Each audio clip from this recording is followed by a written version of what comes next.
Assalamualaikum warahmatullahi wabarakatuh.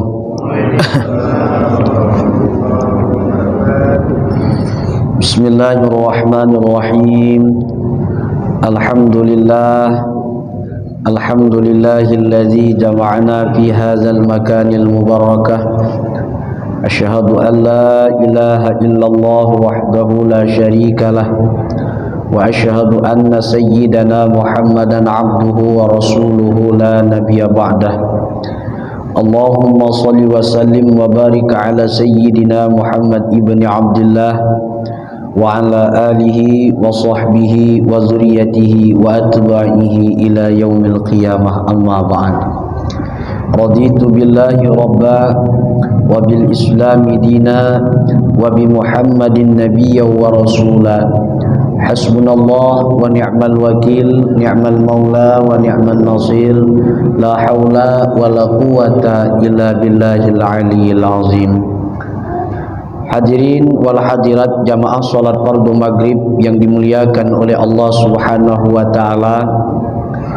Tentunya pada kesempatan yang berbahagia ini yang saya muliakan segenap orang tua, tuan-tuan haji, wabil khusus ketua masjid dan juga pengurus masjid, juga anggota-anggota pengurus yang lainnya, umumnya yang hadir di dalam ini masjid yang tidak dapat saya sebutkan namanya satu persatu, namun tidak mengurangi rasa hormat dan takzim saya kepada jamaah semuanya.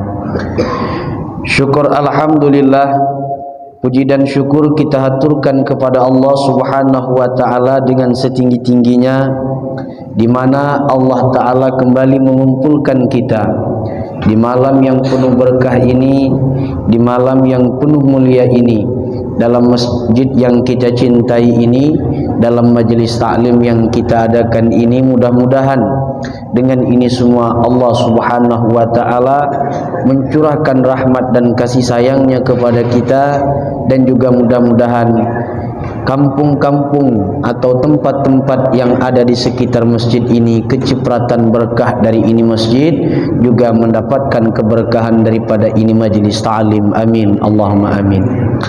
Berikutnya salawat dan salam tidak luput pula kita kirimkan buat ruh faduka alam junjungan kita Nabi Agung sallallahu alaihi wasallam, dengan bersama-sama kita mengucapkan kalimat Allahumma salli ala sayyidina Muhammad wa ala ali sayyidina Muhammad.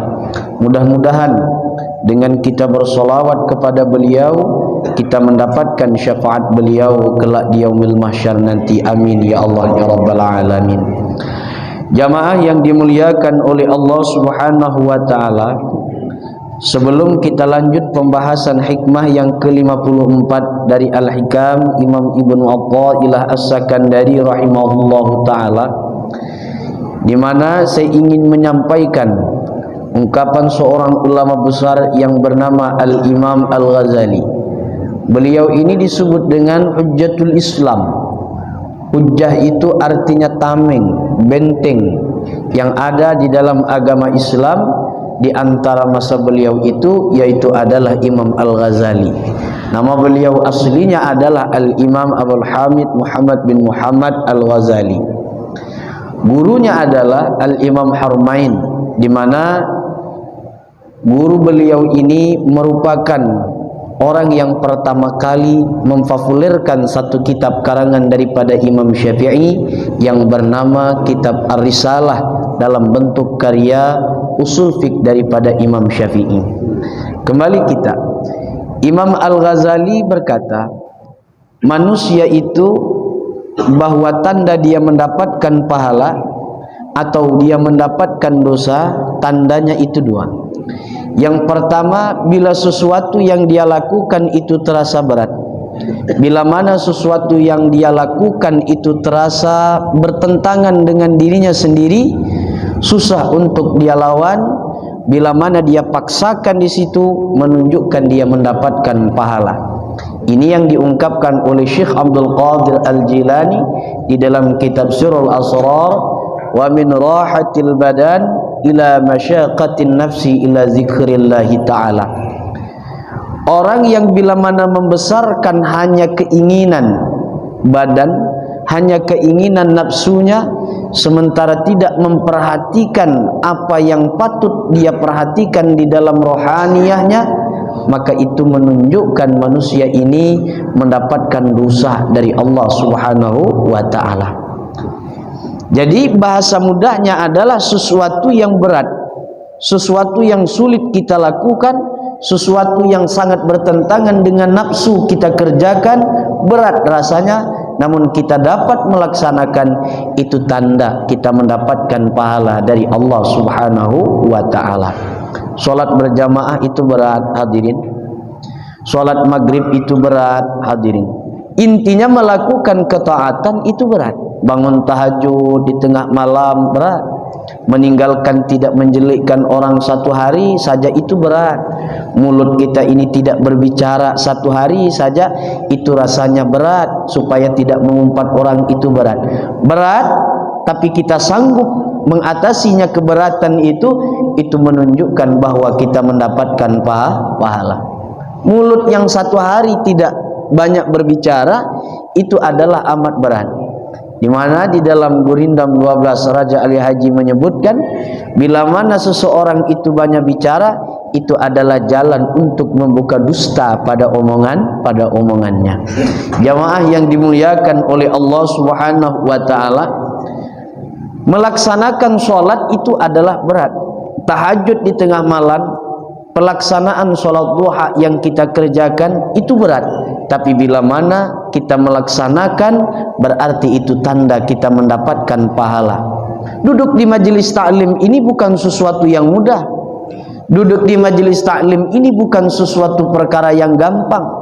Sehingga dikatakan oleh Nabi SAW yang diriwayatkan dari sahabat beliau, muncul dari sahabat beliau, yaitu adalah Abi Umamah, yang diriwayatkan oleh Imam Tirmizi, bahwa Nabi SAW bersabda, inna minaz zunub zunuban la yukaffiruha salatun wala hajjun wala jihadun illa humuma fi talibil ilmi. Yang artinya adalah, sesungguhnya ada satu dosa pada diri kita ini, yang mana dosa itu tidak bisa kita tebus dengan melaksanakan sholat. Dosa itu tidak bisa kita tebus untuk kita melaksanakan jihad di jalan Allah.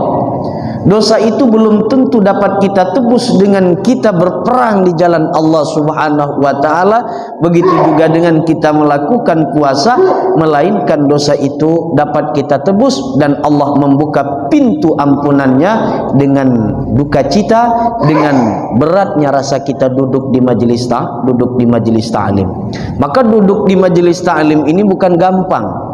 Duduk di majelis taklim ini bukan mudah, apalagi orang yang memang sudah merasa bisa, apalagi orang yang memang sudah ada basic keilmuan untuk bermuzakarah, untuk menerima pendapat orang lain, itu rasanya berat. Tetapi bila mana dia dapat melawan hal itu menunjukkan tanda bahwa orang itu adalah mendapatkan pahala dari Allah Subhanahu wa ta'ala. Duduk di majelis taklim ini bukan sesuatu yang mudah. Maka dikatakan oleh para ulama, ilmu dan majelis ilmu itu adalah jauharah. Ilmu dan majelis ilmu itu adalah intan mutiara yang sangat berharga. Dan intan mutiara itu, hadirin, tidak mampu orang yang membelinya, melainkan orang-orang yang memiliki biaya. Sebaliknya, majelis taklim ini mampu orang itu merapat, mampu orang itu mendekat, mampu orang itu hadir, berarti orang itu adalah orang pilihan Allah Subhanahu wa ta'ala. Kalau hanya orang duduk melaksanakan sholat banyak, kalau hanya orang itu duduk melaksanakan zikir itu banyak, sholat kewajiban, puasa juga kewajiban, tapi tanpa kita sadari duduk di majelis ta'lim itu juga adalah satu buah kewajiban. Nabi SAW bersabda, kata Nabi, menuntut ilmu itu hukumnya adalah amat sangat wajib dan amat sangat diperlukan. Karena apa? Di dalam majelis ta'lim itu ada silaturahim, di dalam majelis ta'lim itu ada hubungan yang erat, yang mungkin di situ tidak bisa terpisahkan. Jamaah yang dimuliakan oleh Allah Ta'ala, duduk kita di majelis ta'lim masyaqqat, Duduk kita berzikir kepada Allah Ta'ala berat, tapi bila mana kita sanggup untuk mengatasinya, itu adalah tanda bahwa kita mendapatkan pahala dari Allah Subhanahu wa Ta'ala. Sebaliknya, kata Imam Al-Ghazali, sesuatu yang ringan, yang mudah, yang enteng rasanya kita lakukan, awas, hati-hati, itu bisa terjerumus atau terjerembab kepada lembah dosa yang Allah Ta'ala janji, yang Allah Ta'ala janjikan. Ngumpat orang itu mudah, merasa hebat pada diri sendiri itu pekerjaan yang mudah. Meninggalkan sholat itu pekerjaan yang sangat ringan. Meninggalkan duduk di majelis taklim itu perkara yang sangat mudah. Tapi awas, kata Imam Al-Ghazali, hati-hati, khawatirnya bisa terjerumus di dalam lembah kemaksiatan atau lembah dosanya Allah Subhanahu wa Ta'ala. Jamaah yang dimuliakan oleh Allah, mudah-mudahan pengantar ini menjadi bahan renungan bagi diri kita. Apakah yang mendominan pada diri kita ini? Apakah masyakat? Apakah sesuatu yang ringan yang selalu kita kerjakan? Apakah sesuatu yang berat yang selalu kita kerjakan? Mudah-mudahan pengantar ini menjadi renungan bagi diri kita untuk merubah sikap di saat masa akan datang. Jamaah yang dimuliakan oleh Allah Subhanahu wa Ta'ala, di mana penjelasan hikmah yang ke-45 pada minggu lalu itu, bahwasanya Allah Subhanahu wa Ta'ala itu akan memberikan nurul bidayah. Nurul bidayah itu adalah cahaya petunjuk kepada hambanya, yang siapa saja Allah Ta'ala ingin memberinya, maka hamba itu akan akan menghadap kepada Allah dan berpaling daripada maksiat-maksiat yang dahulu kala dia lakukan. Ini sering kita jumpai. Ada orang yang dulunya adalah lari daripada kalam Allah, yang orang itu dulunya bergelimangan dengan maksiat, yang dulu orang ini tidak kenal dengan sabda Rasulullah, orang ini tidak peduli dengan syariat-syariat agama, orang ini yang dulunya adalah membabi buta, 100% hidupnya yang dia pentingkan adalah urusan duniawi. Tapi begitu dia mendapatkan nurul bidayah atau cahaya hidayah dari Allah Ta'ala, maka dia spontanitas berpaling, dia menghadap Allah Subhanahu wa Ta'ala. Ada orang yang macam itu hampir di alam nyata. Kita sering menemui kaum kerabat atau saudara kita dan bahkan anak kita mendapatkan hidayah dari Allah Subhanahu wa Ta'ala. Orang ini dulunya pemabuk, orang ini dulunya penzina, orang ini dulunya pekerjaannya, tiba-tiba dia kembali ke jalan Allah Ta'ala. Berarti dia mendapatkan nurul bidayah atau dia mendapatkan nurul hidayah. Nah, di antara sebab-sebabnya sudah kita jelaskan pada minggu yang lalu. Sebab di antara orang yang besar kemungkinan mendapatkan nurul hidayah dari Allah Ta'ala itu, di antaranya adalah keturunan yang baik. Yang kedua, dia memiliki sifat dermawan. Seterusnya, dia memiliki ilmu. Dan kemudian mencintai orang yang dicintai oleh Allah Ta'ala. Kemudian yang berikutnya mendapatkan doa orang-orang salih. Dan berikutnya pula adalah dia mendapatkan musibah. Jadi musibah itu sebenarnya, hadirin, bila mana kita sikapi musibah itu, bila mana kita perhatikan, sebenarnya adalah ajakan Allah Ta'ala yang sangat lembut, yang mana untuk kita kembali kepada Allah Subhanahu wa Ta'ala. Hari ini umpamanya kita mendapatkan sesuatu yang tidak kita inginkan, katakanlah musibah. Umpama ini misalkan warung kita ini bangkrut, musibah itu kan tidak sesuai dengan hal yang kita inginkan. Sebenarnya kebangkrutan warung itu adalah ajakan Allah Ta'ala untuk kembali kepadanya dengan cara dipaksa oleh Allah Ta'ala. Warung dibangkrutkan oleh Allah Subhanahu wa Ta'ala.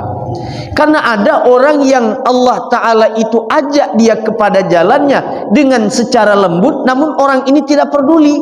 Ada orang yang diberikan oleh Allah Ta'ala rezeki yang berlimpah, tapi tetap saja membabi buta, lupa kepada Allah. Sebenarnya itu ajakan Allah dengan cara lembut. Allah Ta'ala beri dulu rezeki, Allah Ta'ala beri dulu kenikmatan. Itu adalah merupakan ajakan Allah Ta'ala yang lembut. Tapi manusia ini kadang-kadang ada yang suka dengan ajakan yang lembut dari Allah, ada juga yang sukanya itu dengan ajakan yang kasar dari Allah Subhanahu wa ta'ala. Nah, kita ini berharap jangan sampai yang kasar ini yang Allah Ta'ala berikan kepada kita. Maka untuk itu merenung kita saat kita mendapatkan nikmat, di saat kita mendapatkan anugerah, di saat kita mendapatkan rahmat, baik itu rizki, kesehatan badan, kita harus menyadari ini adalah ajakan Allah Ta'ala untuk selalu menghadap diri kepadanya. Tapi ajakan ini adalah ajakan yang sangat lembut. Jangan sampai nanti Allah Ta'ala mengajak kita ini dengan ajakan yang kasar. Kapankah itu? Setelah disetrukkan badan baru ingat, baru mau datang ke majelis ta'lim. Itu ajakan dari Allah. Tapi ajakannya adalah dengan ajakan yang kasar, yaitu dengan cara Allah Ta'ala menyadarinya, dengan cara Allah Ta'ala turunkan musibah atas hamba tersebut. Jadi musibah, jamaah, musibah yang bila mana kita mendapatkan musibah, yang bila mana kita mendapatkan sesuatu yang tidak kita inginkan, bukan berarti Allah Ta'ala marah dengan kita, bukan berarti Allah Ta'ala tidak mencintai kita, bukan berarti Allah Ta'ala kejam kepada kita. Sebenarnya Allah Ta'ala ingin mengajak kita yang mungkin dulu kita ini adalah lari dari Allah Subhanahu wa ta'ala, maka Allah beri hidayah melalui jalan musibah yang Allah Ta'ala janjikan. Berdasarkan dengan firman Allah Ta'ala, idza asabathum musibah qalu inna lillahi wa inna ilaihi raji'un. Ayat ini biasanya kita pakai untuk urusan kematian aja. Idza asabathum musibah, apabila kalian itu dikenai atau kalian itu ditimpai musibah, qalu, ucapkanlah pada lisan kalian, inna lillahi wa inna ilaihi raji'un. Hanya kepada Allah Ta'ala semuanya akan kembali. Artinya sebenarnya adalah ajakan kita, ajakan Allah Ta'ala kepada kita, yaitu dengan cara dia mendapatkan musibah. Jadi jangan sampai nanti Allah mengajak kita itu, Allah memberi nurul hidayah itu setelah lisan kita keluh. Jangan. Setelah kaki lumpuh, kemarin Masjid Zulfirdaus ada pengajian, tapi tak pernah datang-datang. Nyesal nanti. Kapan nyesalnya itu? Di sekarang tidak. Nyesalnya itu setelah masuk di dalam liang lahat. Di masjid itu ada acara keagamaan, tapi tidak pernah ikut. Nyesal nanti. Kapan nyesalnya? Setelah kita masuk ke alam kubur. Ibu, bapak yang dimuliakan oleh Allah Subhanahu wa ta'ala, penyesalan yang ada di alam dunia beda dengan penyesalan yang ada di alam barzakh. Kalau penyesalan yang ada di atas dunia ini, kegalauan yang menimpa pemikiran kita, itu mungkin bisa hilang dengan kita berjalan refreshing, berjalan ke lagu umpama. Banyak duit mungkin kita bisa berjalan ke wisata-wisata yang indah-indah mungkin. Tapi penyesalan yang ada di negeri akhirat itu belum lagi masuk ke negeri akhirat, yaitu ke alam barzakh, alam kubur. Itu penyesalannya amat sangat dahsyat. Menyesalnya itu adalah begitu dahsyat. Jamaah yang dimuliakan oleh Allah Subhanahu wa ta'ala, kembali, nah di antara orang yang mendapatkan nurul hidayah atau nurul bidayah, ada yang sebabnya itu dengan musibah yang Allah Ta'ala berikan kepada orang tersebut. Jadi bila mana kita mendapatkan sesuatu yang tak kita senangi, dulu orang manggil kita jenderal, sekarang orang manggil kita kopral umpamanya, musibah itu kan. Menurut nafsu tak senang. Orang yang senang itu manggil kita adalah jenderal umpamanya. Dulu orang manggil kita ketua, sekarang orang manggil kita tidak ketua lagi. Keinginan nafsu itu kan musibah itu kan. Sadarlah bahwa saat itu adalah Allah Subhanahu wa ta'ala mengajak untuk kita kembali kepadanya dengan cara sesuatu yang dipaksa oleh Allah Ta'ala berupa ajakan musibah. Jamaah yang dimuliakan oleh Allah Subhanahu wa Ta'ala, Allah Ta'ala berikan nural bidayah, Allah Ta'ala berikan cahaya petunjuk kepada seorang hamba itu untuk apa? Liyukhrijaka minas sijin wujudika ila fadai syuhudika. Allah Ta'ala berikan cahaya petunjuk kepada seseorang itu setelah dia menghadap Allah, setelah dia kembali kepada Allah Ta'ala. Semata-mata tujuannya itu Allah ingin mengeluarkan dirinya itu daripada penjara adanya diri itu kepada lapangnya penyaksian kepada Allah Subhanahu wa Ta'ala. Jamaah, dulu kan sewaktu kita belum mendapatkan hidayah dari Allah, dulu sewaktu belum kita mendapatkan petunjuk dari Allah, kita lupa. Artinya kita sama sekali tidak kenal kepada Allah Ta'ala, cuman hanya sekedar tahu nama Allah saja gitu. Orang Allah juga.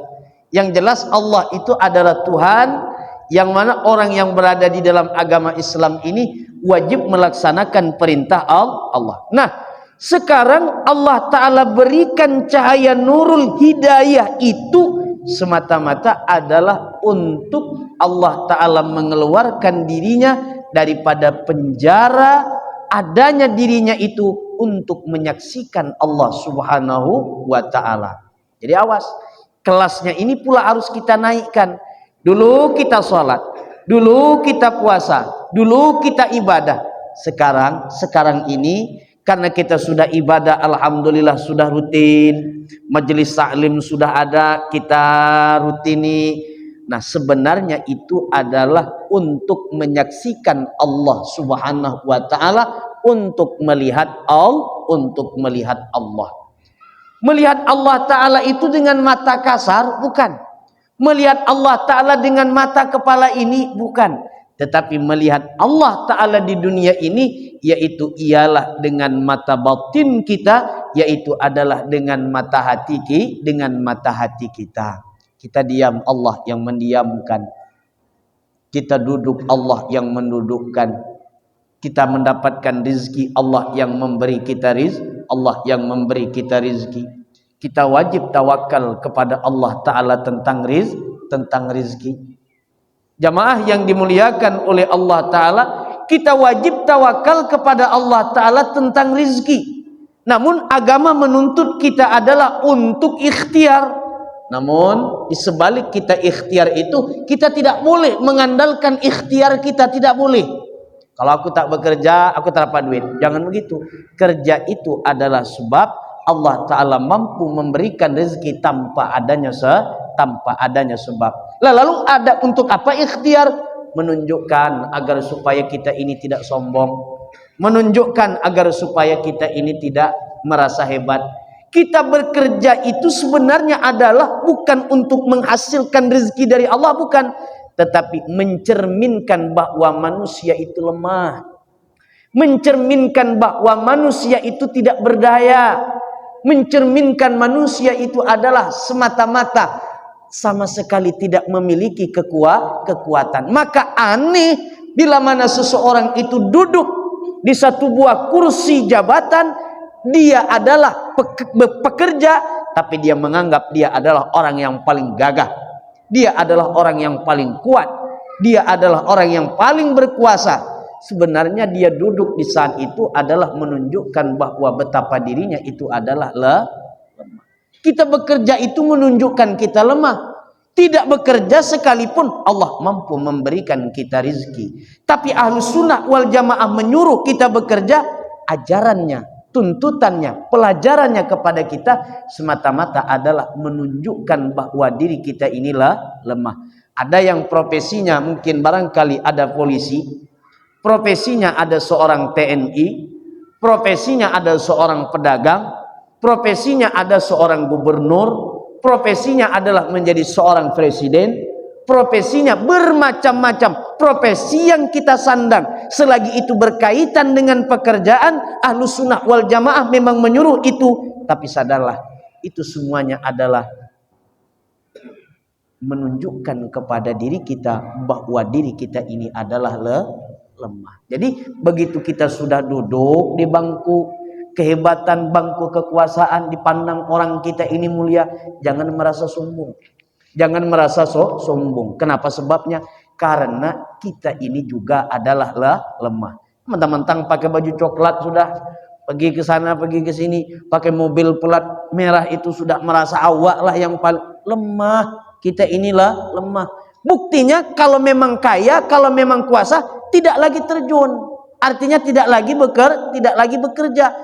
Yang kaya, yang mulia, yang terpuji itu adalah Allah Subhanahu wa taala. Innallaha laghaniyun hamid. Sesungguhnya yang kaya, yang terpuji adalah Allah Subhanahu wa taala. Nah, yang disuruh Imam Ibnu Athaillah ini, mampu tidak kita melihat Allah, dan mampu tidak kita ini melihat betapa diri kita ini adalah lemah. Kan kebanyakan kita ini hanya mampu melihat bahwa diri kita ini hebat, bahwa diri kita ini kuat. Allah Ta'ala itu hanya sebatas ya untuk sholat, untuk ini. Sebenarnya bukan itu. Kita menuhankan Allah sebagai Tuhan kita, pakai sebenar-benarnya pakaian kelemahan pada diri kita, dan biarkan Allah Subhanahu wa taala yang memiliki kekuasaan dengan kuasa ketuhanannya. Jamaah yang dimuliakan oleh Allah Subhanahu wa taala. Jadi memang luar biasa. Bahasa Al-Hikam ini luar biasa. Kalau tidak jeli menyurahkannya, kalau tidak jeli menerangkannya, bisa kemana-mana. Maka liyukhrijaka min sijin wujudika ila fadai syuhudika. Allah beri cahaya hidayah kepada kita semata-mata adalah untuk mengeluarkan kita dari penjara, merasa bahwa diri kita ini ada, merasa bahwa diri kita ini memiliki. Nah, Allah berikan hidayah itu, kita buang merasa pada diri kita, merasa pada diri kita. Jamaah yang dimuliakan oleh Allah Subhanahu wa taala, bila mana ada penyakit merasa hebat, merasa gagah, merasa kuat, maka terhalanglah dia daripada untuk menyaksikan Allah Subhanahu wa taala. Jamaah yang dimuliakan oleh Allah Subhanahu wa taala, faru'yatuka wujuduka mani'atun laka min syuhudi rabbik idh mu'alun an tashhadahu wa tashhada ma'ahu siwah. Ini indah bahasanya ini jamaah. Bermula engkau selalu memperhatikan adanya diri engkau. Bermula kita ini menganggap bahwa diri kita ini adalah selalu ada. Kita ini kan ada ya. Adanya kita ini adalah adanya majazi. Bila mana kita selalu merasakan bahwa diri kita ini ada kekuasaan, ada kekayaan, ada, semuanya ada pada diri kita. Mani'atun laka min syuhudi rabbik, itu adalah mencegah diri kita ini daripada dapat memandang Allah Subhanahu wa taala. Orang yang bila mana merasa bahwa dirinya itu ada, tidak akan selamanya dia tidak akan dapat menyaksikan Allah Subhanahu wa taala, dan tidak akan menemukan kelezatan dia di dalam beribadah kepada Allah Subhanahu wa taala. Saya ulang lagi. Kata Imam Ibnu Ajibah, pensyarah daripada kitab Al-Hikam, bila mana kita ini melihat, bila mana kita merasa bahwa diri kita ini ada, maka itu adalah sebenarnya pencegah pada diri kita untuk dapat melihat Allah Subhanahu wa taala, untuk dapat menyaksikan Allah Subhanahu wa taala. Bila mana kita merasa bahwa diri kita punya ini, kita punya itu, kita punya segala-galanya, kita punya, dan bahkan kita merasa bahwa diri kita punya diri, itu sebenarnya juga adalah hambatan, halangan, cegahan bahwa kita dapat merasakan adanya Allah Subhanahu wa taala. Jadi kenapa? Sebab hati kita tidak dapat merasakan Allah agung, hanya sebatas di bibir saja model saya ini. Kenapa? Sebab kita ini tidak dapat merasakan bahwa Allah Ta'ala itu kuasa, Allah Ta'ala itu berkehendak. Bukan pengetahuan tapi rasa ya. Ini berbicara tentang rasa. Mungkin barangkali karena kita ini merasa bahwa diri kita ini ada. Ada apa? Mungkin ada sesuatu yang kita banggakan mungkin pada diri kita. Nah, bila mana merasa bahwa diri kita ini ada, maka terhambatlah batin kita ini untuk dapat menyaksikan Allah Subhanahu wa Ta'ala. Kita tarik dulu contoh salat. Imam takbiratul ihram, Allahu Akbar, imam baca Bismillahirrahmanirrahim, Alhamdulillahi Rabbil Alamin, Ar-Rahmanirrahim, Maliki Yawmiddin, Iyyaka na'budu wa iyyaka nasta'in. Imam merasa, ada rasa, berarti ada rasa bahwa sedikit dia merasakan dirinya itu memiliki suara yang merdu, suara yang merdu. Nah, ada rasa memiliki rasa suara yang merdu. Itu sebenarnya adalah hambatan dia untuk melihat Allah Ta'ala, maknanya untuk khusyuk kepada Allah Subhanahu wa Ta'ala. Jadi pertanyaannya, kenapa kita tidak bisa khusyuk dalam sholat? Mungkin barangkali ada sesuatu yang kita agungkan pada diri kita, Jamaah yang dimuliakan oleh Allah Subhanahu wa Ta'ala. Hafiz imam, Allahu Akbar. Yas'alunaka 'anil anfali qulil anfalu lillahi war rasul. Ada merasa hafiz, merasa hafal Quran ada, maka itu adalah cegahan, maka itu adalah mani', maka itu adalah hambatan untuk hati kita ini dapat merasakan kekhusyukan ibadah kita kepada Allah Subhanahu wa Ta'ala. Itu merasa hafal, merasa bahwa suara bagus. Bagaimana kalau kita merasa bahwa kita punya mobil? Bagaimana kalau kita merasa bahwa kita duduk di satu buah kursi jabatan? Ini sekda yang sholat ini. Ada merasa diri sekda, ada merasa diri sekda. Merasa itu adalah hambatan kekhusyukan di dalam dia beribadah. Tidak percaya, itulah hambatannya. Maka katanya tadi, paru'iyatuka wujuduka mani'ah. Bila mana engkau melihat dirimu itu adalah ada, kan diri kita ini pasti ada kelebihan, ada kekurangan. Sebenarnya itu bila kita merasa bahwa diri kita ini ada, maka itu yang membuat mencegahnya diri kita ini tidak dapat khusyuk, tidak dapat melihat Allah Subhanahu wa Ta'ala dengan mata batin. Kan beda klasternya. Ada klaster kiai, ada klaster ustadz, ada klaster gubernur, ada kelas kiai sholat. Allahu Akbar, merasa dirinya kiai. Berarti kan ada merasa bahwa dirinya kiai, merasa bahwa dirinya kiai itu adalah hambatan untuk dia mendapatkan melihat Allah Subhanahu wa Ta'ala. Jadi pertanyaannya, Pak Haji, saya minum dulu ya. Jadi pertanyaannya, kenapa sebab ibadah kita ini tidak khusyuk? Maka jawabnya adalah mungkin barangkali kita ini masih ada merasa sesuatu yang tidak patut untuk kita rasa. Definisinya kenapa? Muhalun an tashhadahu wa tashhada ma'ahu siwa, yang artinya adalah bagaimana bisa mungkin, artinya mustahil engkau dapat menyaksikan satu hal perkara yang pada saat itu juga engkau dapat menyaksikan perkara yang lain. Itu tidak mungkin kan? Saat ini kita menyaksikan orang-orang yang ada di Masjid Zulfirdaus. Apakah bisa saat ini juga kita dapat menyaksikan orang yang ada di Masjid As-Sakinah? Kan tidak mungkin. Artinya saat itu kita dapat menyaksikan bahwa kehebatan pada diri kita ini, apakah mungkin saat itu kita dapat menggabungkan hati kita dapat melihat Allah Ta'ala waktu sholat? Tidak mungkin. Artinya itulah yang disebut dengan syirik khafi, syirik yang tersembunyi, menyekutukan Allah Subhanahu wa taala yang tersembunyi. Jadi udah, kalau memang saat itu kita melihat Allah, waktu kita ibadah, pandanglah Allah, hilangkan adanya diri kita. Maksud ada di sini yaitu ada sesuatu kelebihan yang ada pada diri kita. Berat ini, berat. Perlu latihan. Perlu latihannya apa? Latihannya tidak lain dan tidak bukan adalah merasa hina pada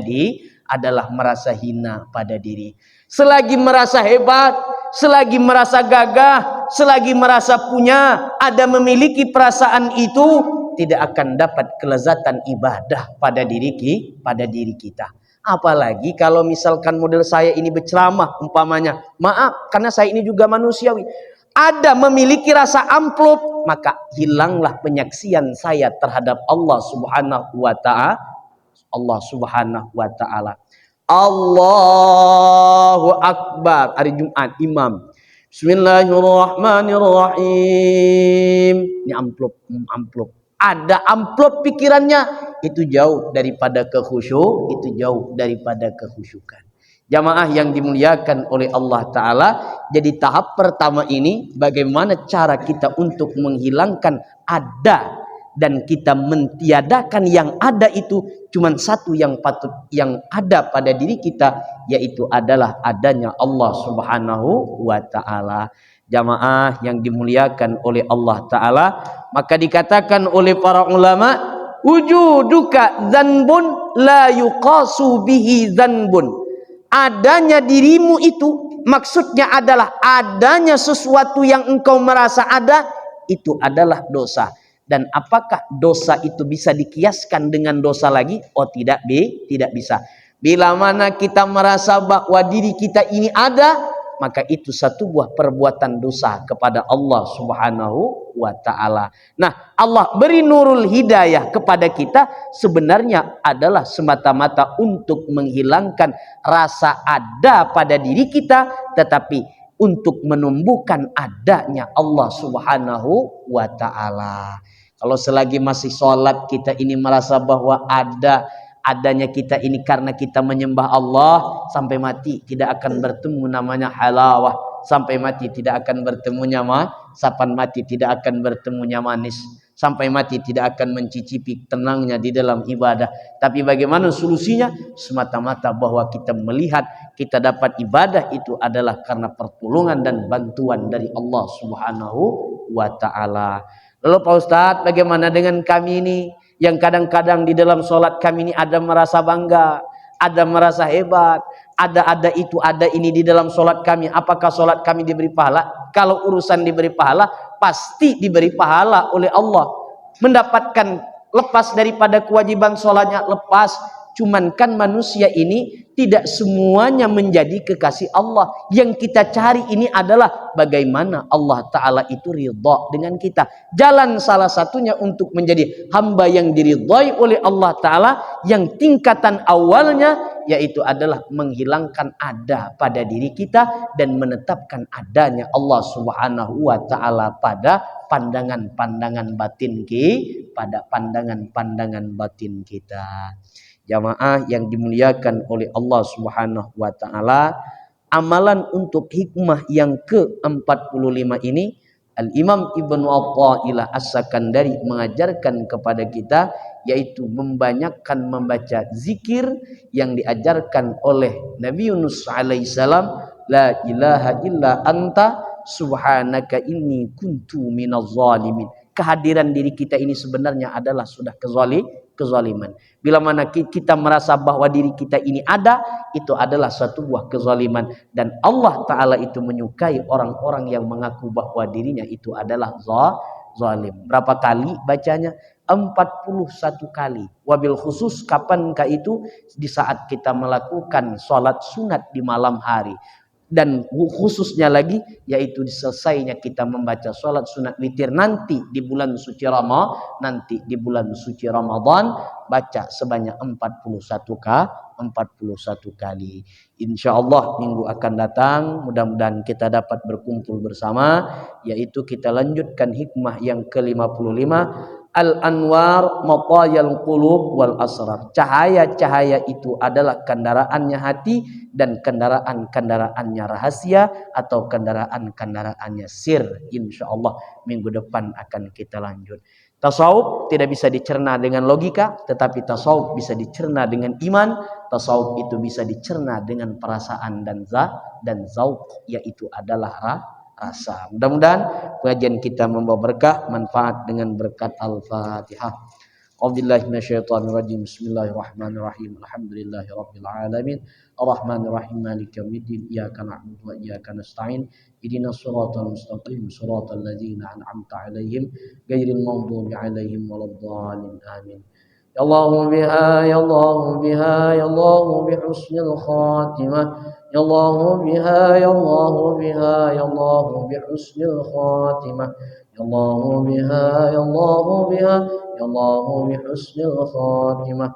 Subhana rabbika rabbil izzati amma yasifun wa salamun alal mursalin walhamdulillahi rabbil alamin. Taqabbalallahu minkum. Ampun maaf, minta alam minta ridha. Jamaah mungkin saya tidak insya sholat di masjid, tidak insya di masjid ini karena saya juga ada acara pada insya ini. Mudah-mudahan kita semua mendapatkan rahmat dari Allah, dan saya tutup dengan salam keagamaan. Wallahul muwaffiq ila aqwamit thoriq. Assalamualaikum warahmatullahi wabarakatuh.